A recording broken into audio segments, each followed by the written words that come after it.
থামেন থামেন। ভিডিওতে ক্লিক করছেন যদি, তাহলে আপনার ভিডিও স্কিপ করবেন না, ভিডিওটা শেষ পর্যন্ত দেখেন। ভিডিওতে একটা কথা বলবো, এই ভিডিওটা ক্লিক করছেন মানে শেষ পর্যন্ত দেখেন। ভিডিওতে একটা ভালো কথা বলবো, সেই কথাটা আপনারা শুনে যান।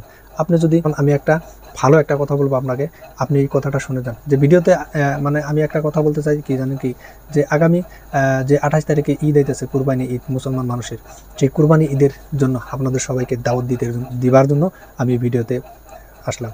তো আপনাদের অগ্রিম কুরবানি ঈদের জন্য আপনাদের সবাইকে আমি আমার তরফ থেকে দাওয়াত দিলাম। আপনারা ভালো করে ঈদ বানাবেন। আপনারা যে যেখানে থাকেন না কেন, যে যেখান থেকেই মানে ভিডিওটা দেখছেন না কেন, এই ভিডিওটা বেশি করে শেয়ার করেন। আরও এই ভিডিওটা সবাইকে আমার দাওয়াতটা পৌঁছে দেন, শেয়ার করে সবাইকে দেখার জন্য সুযোগ করে দেন।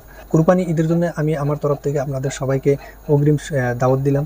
আরও আপনাদের সবাইকে ঈদ মোবারক জানাই এই ভিডিওর মাধ্যমে।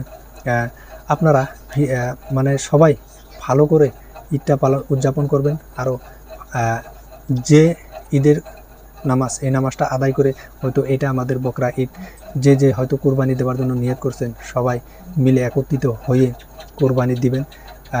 কোনো মানে জাতিভেদী কোনো মানে ভেদাভেদ না রেখে আপনারা অসহায় গরিব মানুষ যারা আছে তাদেরকে সাহায্য করবেন যতটুকু পারেন। আরও কোনো হাই হাল্লা না করে আপনারা ভালো করে কুরবানি ঈদটা পালন করবেন। আরও আমার দাওয়াতটা আপনারা সবাই গ্রহণ করবেন বলে আশা রেখে আমি এই ভিডিওটা শেষ করছি। ভিডিওটা এতটুক দেখার জন্য আপনাদের সবাইকে অসংখ্য ধন্যবাদ।